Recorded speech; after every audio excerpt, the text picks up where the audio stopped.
Good evening, everybody. Now that the Duffs have arrived, we can start. You are very welcome to this third and final instalment of our brick series on Signposts to Christ in the Old Testament, which is the proper title of the series. I got it wrong last week and have been suitably admonished for doing that. But this is the real title. And we are delighted to have Simon come and finish the series off for us. I'm going to give you no further introduction than that, because you will. There's no need to pray for you before you start. Lord, we thank you for Simon and everything that he is to our community and to you, and we thank you for the many gifts that you've bestowed upon him, and we thank you that you have spoken to him as he's prepared this talk tonight, and we pray that you would strengthen and inspire him again through the power of your Spirit as he speaks to us. In Jesus' name. Amen. Thank you, Neil. Thank you. Good evening. Good to be here. Most of your faces are familiar to you, but not everyone. So if I haven't met you, my name is Simon. I'm part of the team here at St. Mark's. And I've really enjoyed being able to prepare to finish off this little series we've been doing on looking at signposts to Christ in the Old Testament. So our aim this evening is that we're going to finish that off. Hopefully, you've been able to catch the previous sessions from Andrew and Neil, who have, in many ways, set up the backdrop for a lot of what I'm going to be talking about this evening, as we've been looking together at how do we read the Old Testament as something that points us and helps us to understand who Jesus is. And I guess that's our key question for today. How does the Old Testament explain and interpret Jesus' death and resurrection? And I want to think about that in two parts, which is partly to do with what I will call prediction, how the Old Testament in a way predicts and sort of foretells details of what ends up happening in Jesus' death and resurrection, but also how the Old Testament helps us to interpret Jesus' death and resurrection. In a way, how the Old Testament sets up a theological understanding for what is happening as Jesus dies and is resurrected. And so in a sense, we're focusing particularly on the influence of the Old Testament on the gospel accounts. Neil last week helped us to explore a kind of rich kaleidoscope of many different prophetic passages in the Old Testament, particularly looking at prophetic literature. And this week, I'm going to take a slightly different approach. We're going to hone in on just a few particular passages of the Old Testament that we're going to spend a little bit more time with. So you might want to grab a Bible from one of the benches around you to follow in, because I think it's kind of helpful to be able to see some of these things in front of you as you go. I didn't have very long to put together these PowerPoint slides, so they're mostly useless, if I'm honest. So if you're hoping to really be able to follow what I'm talking about in the Bible, having a Bible open in front of you is going to be the most helpful thing. We're going to begin by looking at Psalm 22, a really key text for understanding what is going on as Jesus dies. We're going to look at, after that, a passage from Isaiah 52 and 53, known as the Suffering Servant Song. We're going to look a little bit at the story of Passover in Exodus as something a little bit different there. And to conclude, we're going to look at what resurrection means within the Old Testament. Just to get started, I want to talk a bit about the word that we've used, which is signposts. When I was here last week, I was slightly dismayed to see that Neil had used had just described it as prophecy in the Old Testament, which was totally fine, but mostly just because I'd got really into the idea of signposts. I thought, have I got this totally wrong? I had to quickly send an email. Had I got up the wrong tree? And that is mostly because I think, as I was thinking about a signpost, I thought about it in two different ways. What is a signpost? What does it look like? Well, I suppose our most natural one is something like the footpath sign. What is a signpost? It points us where we are, exactly where we're going. If you want to know where you're going, you follow this sign. It points you in the right direction. And maybe that's what we have in our head as what we imagine a signpost to Christ in the Old Testament looking like. Here it is, a marker in the sand that's really obvious. It points clearly in one direction. But as I was thinking about it, I also thought of another sort of signpost. I grew up in fairly rural Gloucestershire. I had friends who lived in the middle of nowhere. And whenever I got directions to their houses, it would be something like, well, you turn left at the shop, and then you drive along the road for a bit, and then there's a big tree, and you turn left after the big tree. If you reach the bridge, you've gone too far. I don't know if you've ever had those sorts of instructions, the sorts of ones that if you're in exactly the right place and traveling in the right direction, they make perfect sense. If you're traveling the wrong way or you miss a key detail like the big tree, then it doesn't make any sense whatsoever. And were you to just encounter the big tree on its own on a totally separate journey, you might think, oh yeah, this was how I get to Owen's house. Or you might think, oh, it's just a big tree, and not think much of it. This may be slightly random insight into what goes on in my brain. This spoke to me of something of how some of the signposts to Christ in the Old Testament actually work. They're less like a kind of sign that clearly points in one direction. They're more like the sort of thing that if you're traveling in the right way and your head's switched on in a particular way, they're very obvious. But if you're not, or if you're coming from a different perspective, then you might miss them. And I just want to have that in the background. I hope, as we go through these passages, I hope that sort of image will become a bit more clear. So we are going to begin looking at Psalm 22. I think this is one of the key passages that particularly the gospel writers themselves pick up on as something that they see as pointing to Jesus. When we think about a psalm in the Old Testament, it's always helpful to think about the scenario that it was written for, that it might have been used in. The Psalms are, after all, the prayer book for the people of Israel. So it's helpful to think about what's the setting, what is it used for, what might it be?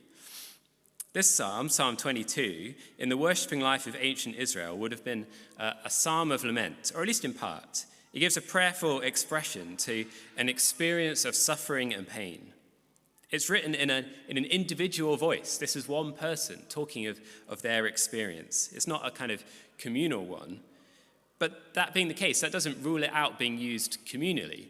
Something being written from one voice can be used to express the kind of a wider feeling as well. And what's interesting is the suffering that's envisaged within this psalm is largely unspecified. What is it? We don't know. We're not really given that insight. But for that very reason, it allows you as an individual reading it and using it to attach your own experience to it. You're not narrowed down to some particular kind of feeling. It's open to the congregation as they use it. Psalm 22 is very much a psalm of two halves. That first verse, my God, why have you forsaken me? Why are you so far from saving me, so far from my cries of anguish? That evokes this tone of deep despair. And if that sounds stark, to be honest, the psalm doesn't really get much better from there. It describes this sense of profound abandonment, of being left alone, of not just from God, but also from all the people around. Verse 6, but I am a worm and not a man, scorned by everyone, despised by the people. And more than that, it uses a stark series of images that picture the psalmist, the one talking, as being on the brink of death itself. In verse 14, I am poured out like water, and all my bones are out of joint. In verse 15, you lay me in the dust of death. But then in verse 22, something happens. The situation flips in a moment entirely on its head. The tone shifts from one of lament and despair to praise. The God who in verse 1 appeared to have abandoned or forsaken the psalmist is in verse 24 instead described as in this way. He has not despised or scorned the suffering of the afflicted one. He has not hidden his face from him, but has listened to his cry for help. And indeed, this kind of circle of praise moves continually outward throughout the rest of the psalm. Not just from this individual person expressing their sudden transformation. It moves out to the kind of gathered people of God in verse 25. And eventually, the whole world in verse 26 and verse 27 imagined praising God. And then in verse 29, even those who are dead and beyond death as being part of this kind of caught up in praising God. This shift for the musicians amongst you might be helpful to think of it this way. In verses 1 to 21, a choral setting of this psalm will often use a minor key to evoke the kind of sadness that's going on. And then suddenly, when you reach verse 22, it will shift to a major key, kind of musically showing this massive shift in tone that is going on in this psalm. What's interesting is that this psalm has been seen quite naturally as one that, from Christians, as one that points us to Jesus. Perhaps most clearly because of the words of Jesus on the cross. He uses this in Mark's Gospel, Mark and Matthew, I think. That first line, my God, why have you forsaken me?" is on Jesus' lips. And there's other details too. But the interesting thing is that to view this psalm as a signpost to Christ is interesting because on its own, there's not actually loads here that would point us specifically to Jesus. And what I mean by that is, if you've never heard of Jesus, if you'd never read the Gospels, you wouldn't arrive at this psalm and think that it was pointing you to Jesus. And we can tell that because Jewish readers of this psalm don't see it as messianic. Last week, Neil was leading us through all these passages that speak of a longing for a Messiah, Mashiach. I've butchered it now, Mashiach. The kind of longed for anointed one who was going to come and redeem God's people. But this psalm doesn't have any of that language to it. There's no language here about longing for somebody to come and do something to rescue them. So it's interesting that this forms for Christians a signpost to Jesus. Because we have read the Gospels. We do know about Jesus. So it's not hard for us to read the psalm and see the parallels between it and the life of Jesus, and particularly the death of Jesus. That's in the description of some small details. It describes in verses 7 and 8 of passers-by mocking and shaking their heads as they go, language that is explicitly picked up in the Gospels of the people who pass by Jesus as he's on the cross, that they pass by and they shake their heads. It talks about hands and feet being pierced in verse 16. It talks about casting lots for the psalmist's garments in verse 18. These are all details of the gospel accounts of Jesus' death.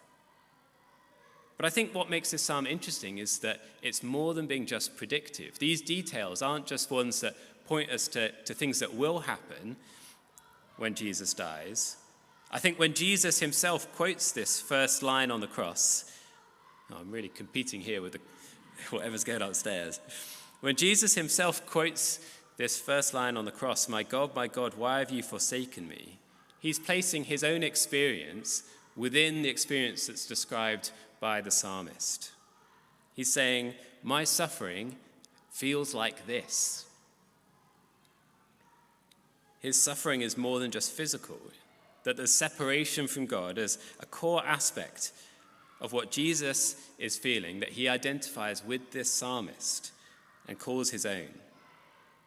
But I think that as Jesus uses this psalm on the cross, as he uses that first line, what must also be in mind is the dramatic transformation that this psalm holds as well.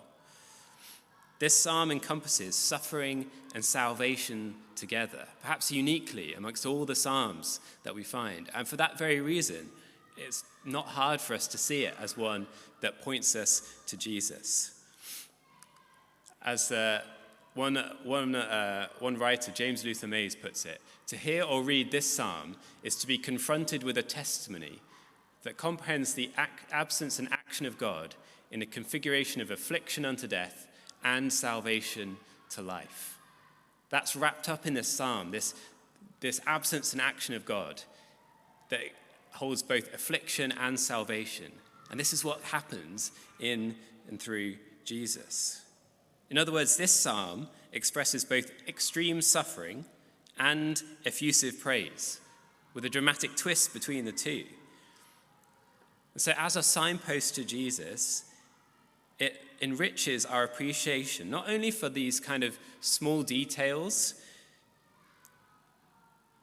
which echo through the psalm to the crucifixion, but also because this psalm points us to the emotional experience at the heart of Jesus' journey through death and resurrection. It gives us a window into what is going on in Jesus' experience that we wouldn't have otherwise. Through reading the psalm, we're not just told about the events of Jesus' crucifixion and resurrection.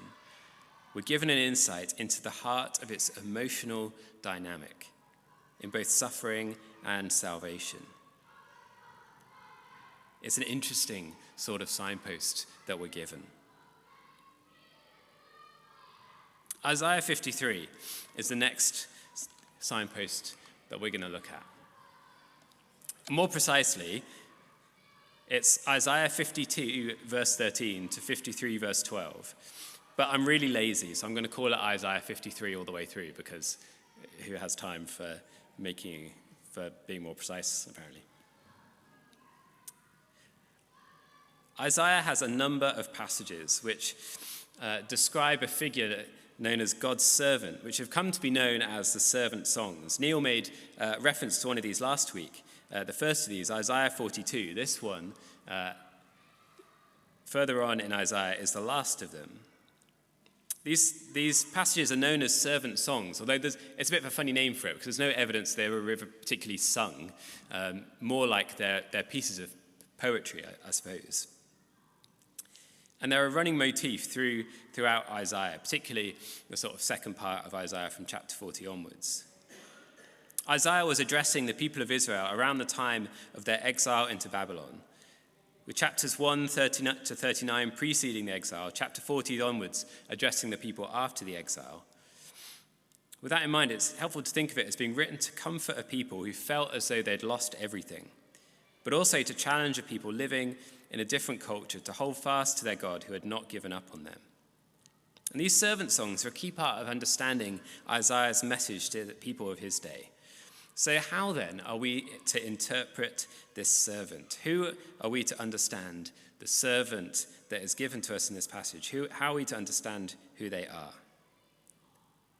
For us as Christians, it's quite natural to read this and see Jesus, but it's helpful to think about the fact that that isn't the only option available to us. Some see this servant as being autobiographical in some way, that the prophet Isaiah in these servant songs is in some roundabout way referring to himself. Or perhaps that the servant is a personification of the people of Israel, picking up on other language in Isaiah. And these were live questions for understanding this passage. If you want to see that, go read Acts chapter 8.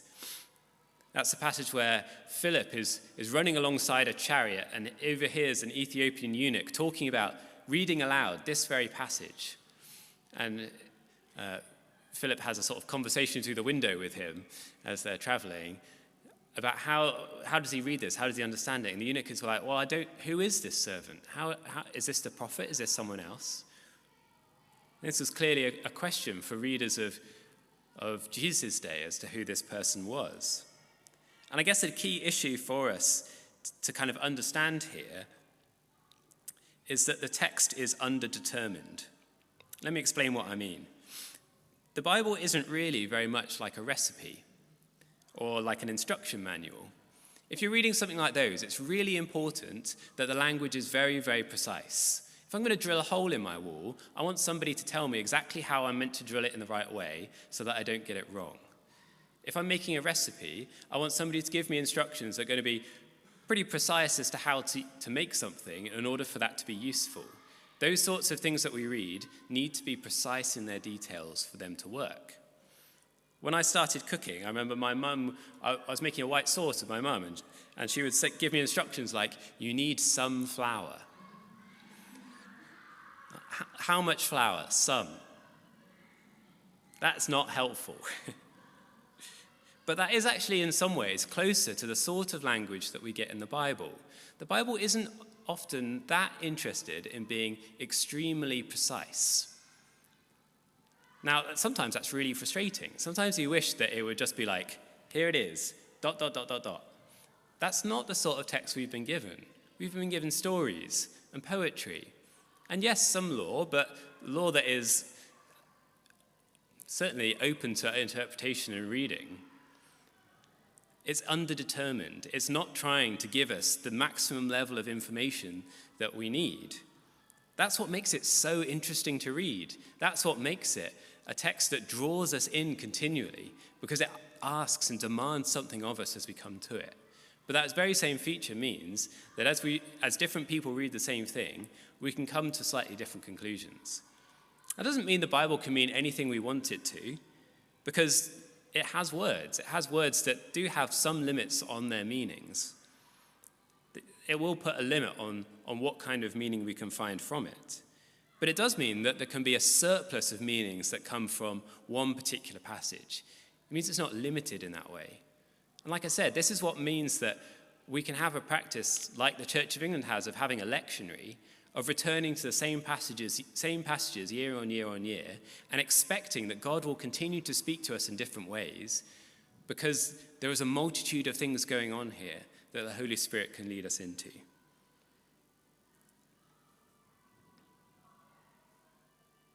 Often, that means that in order to make sense of what is going on in the Bible or a particular passage, what we carry isn't just what we read in front of us, but what we already know from somewhere else. You might think of that as you read one story in the Bible, you know what happens in another one. And I think that's true for us as Christians as we approach passages like Isaiah. What do we carry with us? Not just the idea that this one is a signpost to Jesus, but also that we've already seen Jesus. And so we kind of read it backwards as well. It goes both ways. Let me show you what I mean. Who is the servant presented to us in this passage? He's someone with no particular distinguishing physical attributes. Verse 2, he had no beauty or majesty to attract us to him, nothing in his appearance that we should desire him, which in the Old Testament makes him notably different from kings like Saul and David, who were described by their appearance. But more than his appearance, the servant is marked physically by the suffering that he bears. 52 verse 14, his appearance was so disfigured beyond that of any human being. And later on in 53 verse 3, a man of suffering and familiar with pain is how he's described. And within this appearance, we're given a misguided theology at work amongst those who observe the servant. That in seeing this servant as somebody who's so overcome by suffering, that they assume in verse 3, he was despised. We held him in low esteem because they considered him punished by God. The presence of the servant's suffering is taken by the onlookers as a sign of God's rejection of the servant. And the result is the servant was taken away by oppression and judgment, it says in verse 8. That he was counted as a rebel and a transgressor in verse 12, that he was put to death in verse 9.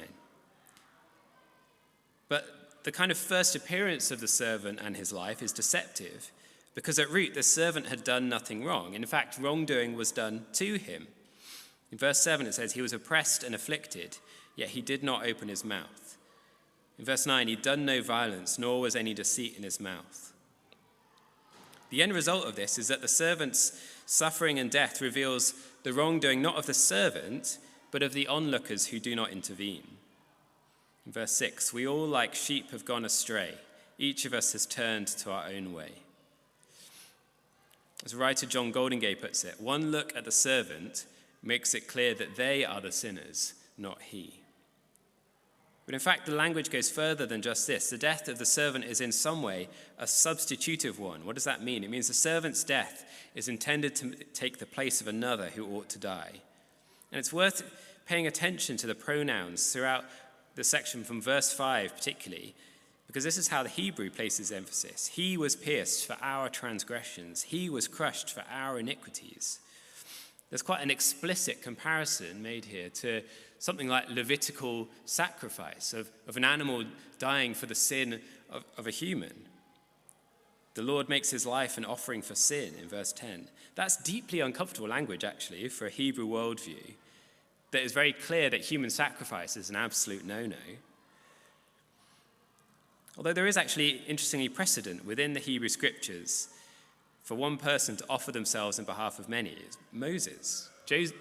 God actually turns down Moses' offer that he would be taken in the place of the people after the golden calf in Exodus 32. But it shows an interesting idea, the seed of a voluntary offering of one individual on the behalf of a people. something that's the center of the Day of Atonement. There's one final important element to this servant song that we mustn't lose.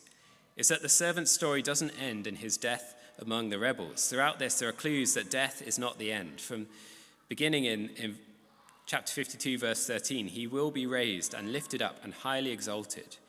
And then a bit later, in verses 10 and 11 of chapter 53, despite being crushed and suffering, it says, he will see offspring and prolong his days, and the will of the Lord will prosper his hand. After he has suffered, he will see the light of life and be satisfied.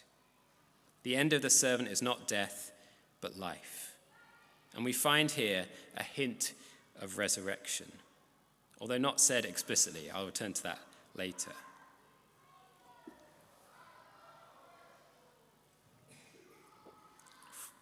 How then should we make sense of this servant? Who is he?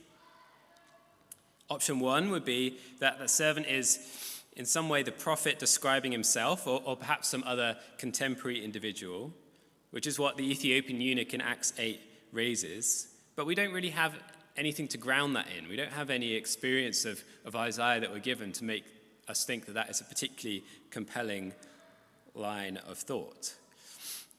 Option two, and one that is quite compelling in some ways, is to see the servant as being some metaphorical description for the nation of Israel as a whole. And I guess there's two reasons why we might see some merit in this. The first is that actually that is an idea that Isaiah uses at multiple points. The idea that the whole of the nation of Israel is represented through one particular individual is one that Isaiah uses throughout. In fact, he uses it in the very first chapter of the book. In verse 5 of chapter 1, the nation of Israel is described as a person who is severely injured. Your whole head is injured, your whole heart afflicted. From the sole of your foot to the top of your head, there's no soundness, only open wounds and welts and open sores, not cleansed or bandaged or soothed with olive oil. So here then, this servant song is in a way a reversal of what Isaiah set up at the very beginning of the book, that if the nation of Israel was a person who was severely injured, then here it seems like God has taken that and kind of transformed it. The suffering that the nation of Israel has gone through exile has led to death, but in the hands of God it need not be the end. And this is a fairly traditional Jewish understanding of this servant song. It's a description of the repeated suffering that the Jewish people have undergone, but also the fact that God will not let that suffering be their end. And I guess that leads to the second reason why this idea that the servant could be describing the people of Israel, why that has some merit, is because it's not hard to see why a Jewish audience might find that a reasonable and compelling argument. Because throughout their own history, they found themselves to be people at the end of a sore point of suffering, and that they've needed to hold on to the fact that God hasn't given up on them as a people. In a way, we could even say, John Goldingay, the writer I referenced earlier, points out that in many ways we could even understand the Holocaust through this lens. That as a time of extreme suffering for the Jewish people, it serves to reveal the sin of those looking on, who don't do anything, who view the people themselves as being afflicted, and where perhaps the only small sign of ongoing fruit for Israel and the nations around is the fact it's unlikely another Hitler would ever be tolerated in the same way. For the Christian reader, though, we find the description of the servant to match our understanding of Jesus. Here is the faithful Jew who was oppressed and ignored, but who didn't speak up to defend himself. Here's one who went to death not because of his own wrongdoing, but on behalf of many. Here's one who died with the wicked on the cross, who was buried in a rich man's tomb. And here is one who, after death, has indeed seen the light of life and who has a portion among the great. It's no wonder that that's who Philip, in talking to the Ethiopian eunuch, says this is who it describes. He sees the servant as Jesus. He uses this passage as the means by which to share the gospel with him.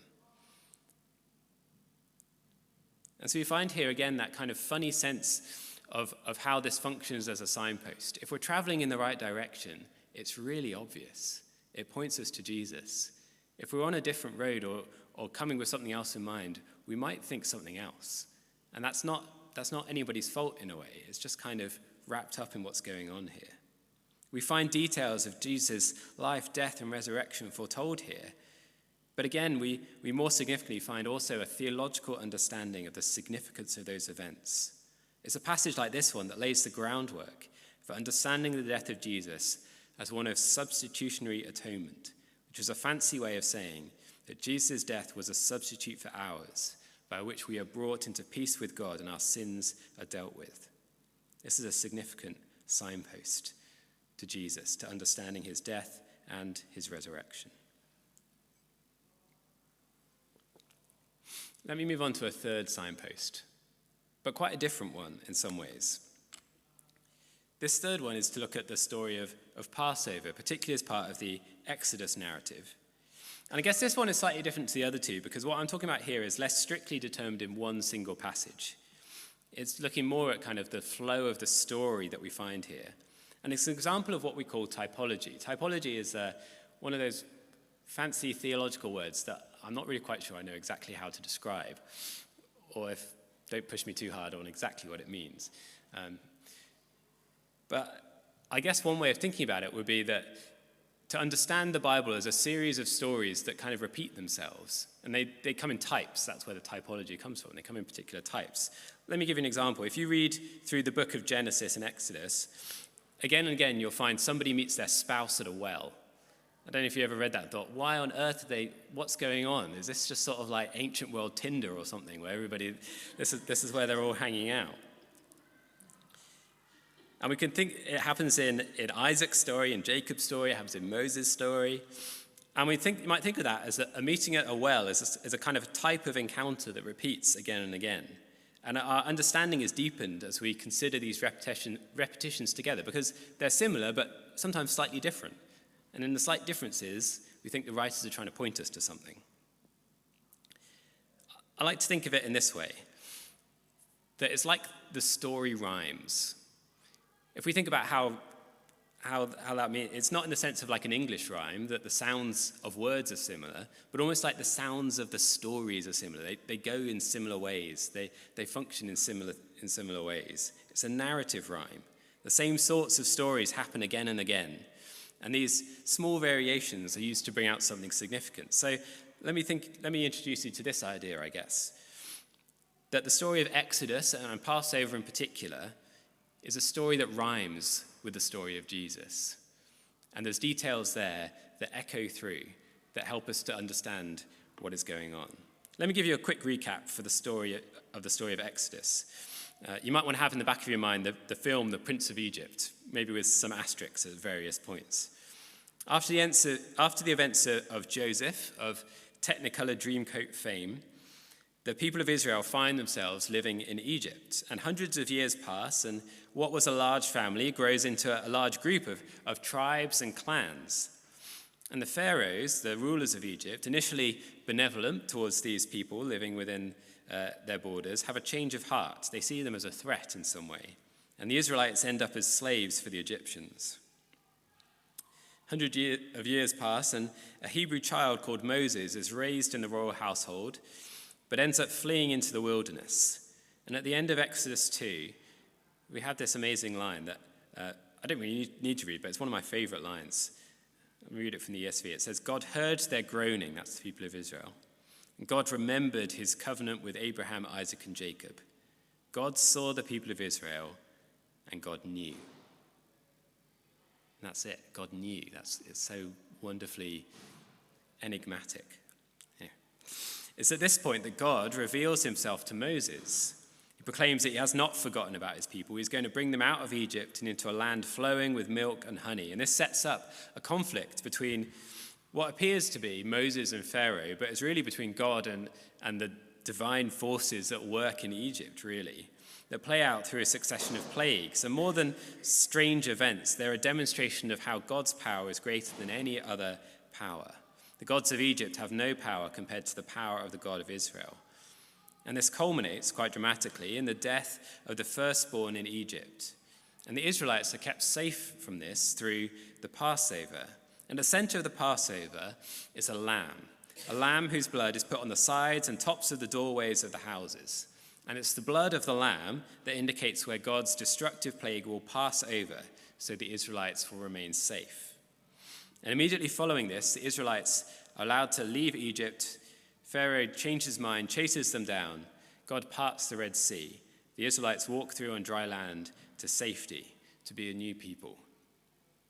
It doesn't take them very long to leave Egypt compared to how long it takes for God to get Egypt out of them. But that's a whole separate story. The Exodus and the Passover story are foundational to the identity of God's people in the Old Testament. They're instructed to keep this as a festival every year, to remember what God has done for them. So how then is it picked up in the New Testament? Where do we see this story rhyme? Once we start looking, we see it in a number of places. Jesus, in many ways, is likened to a new Moses. Moses gets the law from the top of a mountain. Jesus teaches the Sermon on the Mount at the top of a mountain. The people of Israel pass through water on the journey from death to life. Jesus begins his ministry being baptized in the River Jordan as a sign of that journey through death to life. They wander around in the wilderness for 40 years because they're lost and drawn into temptation. Jesus spends 40 days in the desert but does not give in to temptation. But these images, these rhymes, come particularly thick and fast in the events surrounding Jesus' crucifixion, because Jesus arrives at Jerusalem to celebrate Passover, and that's not a coincidence. I wonder if you've ever thought about the fact that the Jewish people have a festival, a holiday called the Day of Atonement, where one animal dies for the sin of the people, and that's not when Jesus dies. Jesus dies at Passover. That's interesting. That doesn't mean that it's not true that Jesus is one person who dies for the sin of many, but it means that something unique must be happening in Passover that is drawing attention to what is happening in Jesus' death and resurrection. Because actually, it's made quite explicitly clear, particularly in John's Gospel, that Jesus dies as the Passover lamb. There's a weird little detail in John 19, verse 14, which comes towards the end of Jesus' trial with Pontius Pilate. It says this, it says it was the day of preparation of the Passover. It was about noon. "Here is your king," Pilate said to the Jews. That detail, it was about noon, indicates that at this very moment where Jesus is about to be condemned to death, noon was when the Passover lambs would be all slaughtered in the city of Jerusalem. So just as Jesus is standing there alongside Pilate, where he's been condemned, all around the city, the Passover lambs are being slaughtered. It's almost like John is trying to say to us, here is your Passover lamb. He's echoing the words of John the Baptist from earlier in the Gospel. Here's the Lamb of God who takes away the sin of the world. And I think what makes Passover particularly significant, if we want to think about that idea of rhyming, is that Jesus' death at Passover means that there's more going on than just atonement of sin. Now, again, don't hear me wrong. Jesus' death is atoning for sin, but Passover is also about liberation. It's about God's people being set free from the powers that oppress them. It's about the end of slavery. Every time Passover is celebrated, that whole Exodus story is told of how God sets his people free from slavery. And so for Jesus to die at Passover indicates his death was not only atoning, but also liberating. Liberating from what? From the powers of sin and death. It's not only that the price of sin has been paid, but also that the power of sin has been disarmed. What did the people of Israel learn through the story of Passover? It's not only that God has taken them out of Egypt, it's that Pharaoh has no power over them anymore. And so what's going on in the death of Jesus on the cross? It's not just that sin is paid for, it's that sin has no power anymore. Passover is also the moment of God renewing his protection and care for his people, where God demonstrates he's heard the cries of the Israelites. He was their God. He would not forsake them. He would not abandon his covenant. And so too with Jesus. As the Passover lamb, his death is a sign that God has heard the cries of his people and will not forsake them. Jesus creates a new people formed by all the people who will share in the new Passover meal that he begins the night before his death, not in eating lamb, but eating bread and drinking wine, bread and wine that find their meaning and significance in being identified with Jesus. The biblical story rhymes, and here it rhymes with the narrative sounds of liberation from captivity, of God's faithfulness and protection of his people, of one life being offered to protect others. And so here we see a signpost to Jesus in the Old Testament. And this isn't strictly prophecy. We definitely couldn't call this a signpost that only points one way. Passover is an event with great significance of its own. It resonates in many ways throughout the Bible, but it does tell us who Jesus is. It points us to what is going on here. If we didn't read the Old Testament, if we didn't know this story, how much would we be missing in understanding what is happening as Jesus dies and is resurrected? So we've looked at Psalm 22, we've looked at Isaiah, we've looked at Passover, but it wouldn't make sense to talk about crucifixion without also talking about resurrection. And this is an area which, if we have to be honest, is a bit confusing for Christian readers of the Old Testament because there's embarrassingly little there. It's a bit awkward, actually, for some Christian theologians as we make sense of the idea of resurrection that it doesn't appear as much in the Old Testament as we would like. If you read through the Psalms, for example, you'll find many references to a place called Sheol. There's a place of the dead, to where I guess we've got what you might call the non-material part of people's existence goes to after they die. This isn't described as a particularly pleasant place, but I guess we wouldn't want to mistake that for a kind of grim description of hell that we might find in some other writings and literature. That doesn't seem to be what is in view. It's a place of darkness and dust, but not punishment. It's just sort of where you go when you die. But throughout the Old Testament, we do get these hints, these more subtle signposts that perhaps in the world of the God of the people of Israel, death isn't necessarily the end. We have some odd individuals, like Enoch in Genesis 5, Elijah in 2 Kings 2, whose stories don't end in death because God intervenes. And we have miraculous stories of people coming back from the dead, particularly in the ministries of Elijah and Elisha, although we might want to call that divine resuscitation rather than resurrection.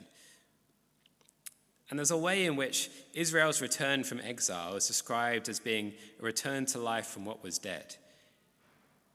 If you're familiar with the passage from Ezekiel 37, where Ezekiel is commanded to prophesy to a valley of dry bones, Son of man, can these bones live? Is what God says to the prophet Ezekiel. And as these bones are kind of knit together back to life, God says, Son of man, these bones are the people of Israel. They say, our bones are dried up, our hope is gone, we are cut off. Therefore prophesy and say to them, this is what the sovereign Lord says, my people, I'm going to open your graves and bring you up from them. And alongside that, there's probably literally then 2 other passages in the Old Testament that talk more explicitly about resurrection in a way that we might understand it from a more Christian perspective. That's Isaiah 26:19, where in response to the failure of God's people to live up to what God called them to be, the prophet says, but your dead will live, Lord, their bodies will rise. Let those who dwell in the dust wake up and shout for joy. Your dew is like the dew of the morning, the earth will give birth to her dead. And then Daniel 12, verse 1-3, describes something that feels more like an apocalyptic vision in line with the book of Revelation, where multitudes who sleep in the dust of the earth will awake, some to everlasting life, others to shame and contempt. And that's the closest we find in the Old Testament to the idea of a general resurrection from the dead that by the time of Jesus seems to have become more concrete. Now, the debate in the first century Jewish community was clearly ongoing as to what resurrection was about, most notably between the Sadducees, who didn't believe in a resurrection, and the Pharisees, who did. And interestingly, despite the relative scarcity of scriptural references, resurrection became a mainstream idea in Jewish thought because it rested on the conviction that if God has the power to create life, if he has the power over death, then surely he must have the power to recreate it too. And resurrection began to be seen as a way that God's justice would ultimately be fulfilled, because currently that's not what we see. We don't always see that the people who do wrong seem to get the end result of what they get. In fact, that's a kind of constant wrestle in the Old Testament, in the words of the Psalms. Lord, why don't we see the good being the rewarded? And it ends up being seen that resurrection must be some way of it's an idea of not just of hope, but of hope that God will put things right, that his faithful people will be vindicated. These are the signposts we have to deal with. They're not much, if we're being honest. But there's an interesting thing here, that resurrection is imagined as something that happens at the end of time to all of God's people. And in that sense, what happens to Jesus, something is startlingly new. The idea that one person, and one person alone, would be resurrected is strange, because it should happen to everyone. So why does it just happen to Jesus? This is actually something that the New Testament writers are really wrestling with, particularly Paul, because they find it so odd. And now we don't find that odd. That's because we don't have this in our brains in the same way. But he was like, why is it just one person? Surely everyone gets resurrected, or no one gets resurrected. Why just one person? And it ends up being seen then that the great promise here is that what happened to Jesus will happen to us. That indeed everyone will be resurrected. And Jesus is merely the first rather than the only.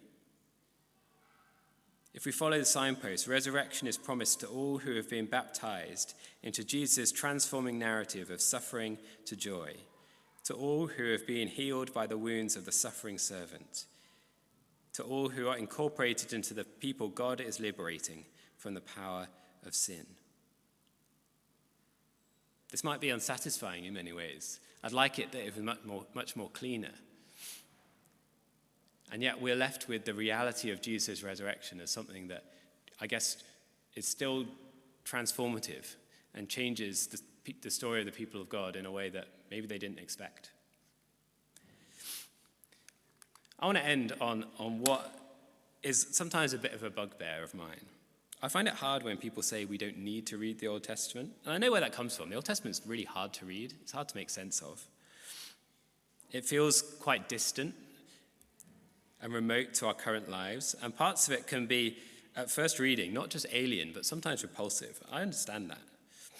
But the reality is that these are our scriptures. These are our stories. These are the places that point us to really understanding the fullness of who Jesus is and what he has done. And in fact, more than just the fact that we need to read the Old Testament, the way I like to think of it is that we get to read the Old Testament. You know, these are not, in a sense, originally our scriptures. We are grafted into them. And yet, by God's grace, they become the place in which we see how he has been at work throughout all of history. My hope is that not just me yabbering on this evening, but this whole series of talks that we've had will have shown you that not simply that reading the Old Testament is our duty, but that it's a beautiful story, that in its parts and in its whole, it points us to Jesus, to the pioneer and the perfecter of our faith. Thank you.